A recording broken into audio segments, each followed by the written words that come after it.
people to understand why people are being pushed to the brink over here. And the first thing is it surrounds children. Okay, anyone who's ever had a kid knows what it's like when you've got a kid, especially a very young child, an infant, when they're breastfeeding, when they're young, kind of any time before they're like, I don't know, 4 to 6 years old, they're very dependent on being near to their parents. Yes. Okay. Can I say something real quick? Yeah. Before we get started, I just want to make a little warning. This is like wicked disturbing. Yeah. I mean we're not going to show anything. No, but I just want people to be emotionally ready because it's not like you wouldn't turn on TV and see this. It's pretty bad. Yeah. Well, It'll anyway, make you upset. If you're a parent, probably yes. Yeah.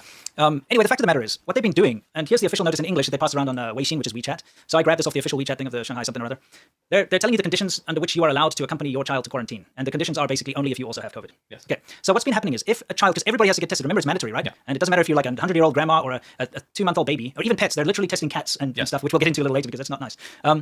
If the baby tests positive, or the child tests positive, they are taking the babies away and putting them in quarantine by themselves, away from the parents. Okay, so we're going to show you a couple of scenes here from some of these quarantine facilities. And I actually got in touch with some doctors in China to ask them what the hell this is all about. So let's take a look.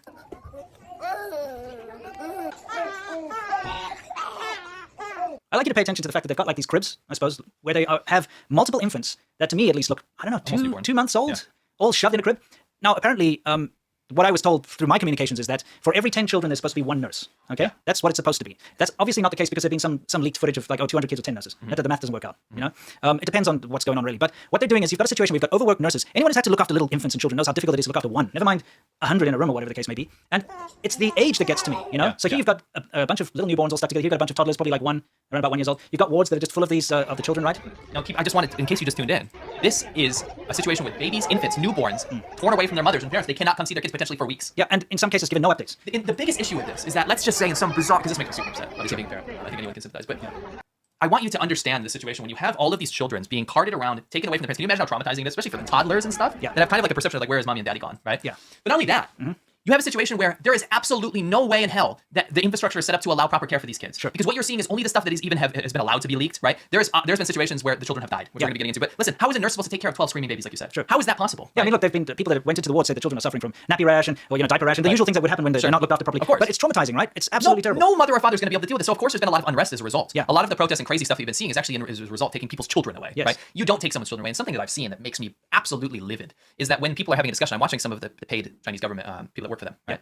Some of the foreigners, American in particular, basically saying, yeah, I could never put up with this. They're actually saying, yeah, this is absolutely insane, right? Yeah. But I can kind of see why they do it, right? I can understand why the Chinese government does it. So what you're saying in that situation is, me as an American, that's, I wouldn't be able to handle it. No. But those Chinese people, that's fine for them. Yeah, right? so it's abhorrent to say something like that. But on a grander scale, no one in any country would be able to handle this. This is it's pure madness. It's insanity, right? And the fact that the government has control over if you can have possession over your child or not is mind-blowing. And I think it's one of those situations where people don't know. They don't look at statistics, so you don't realize that China's like number 177 out of 180 for countries for like freedoms in general, right? It scores a 9 out of 100 on Freedom House. You just think, oh, it's just a different country, right? Yes. That's when statistics start to make sense because the actual control, and if the government wants to, they can do anything. They can take your 2-month-old infant child away from you, tear it away from the mother and father, a breastfeeding young child who needs the care that, so much care at that age, and throw him in a random bed with a bunch of other screaming infants, all with different various diseases or levels of COVID infection, whatever the case may be, in a quarantine facility where you have no control over what's going on. Now, when I did speak to the people in China, the doctors in China, they said it's kind of like a lottery. If you've got a good nurse that's looking after the babies, they will call the parents and let them do like video chats and stuff, but that's rare. They're running ragged. They don't have time to do this. Look, again, it's not the nurses and the doctors' faults here. No. And I have to stand on their side because they're forced into this situation. They have no control over that. The government says you must do this. Sure. Okay? It's absolutely awful that this is going on, Yeah. Now, look, there's been a specific video that went viral around, the Chinese internet, which has sparked something which we'll talk about in a little bit.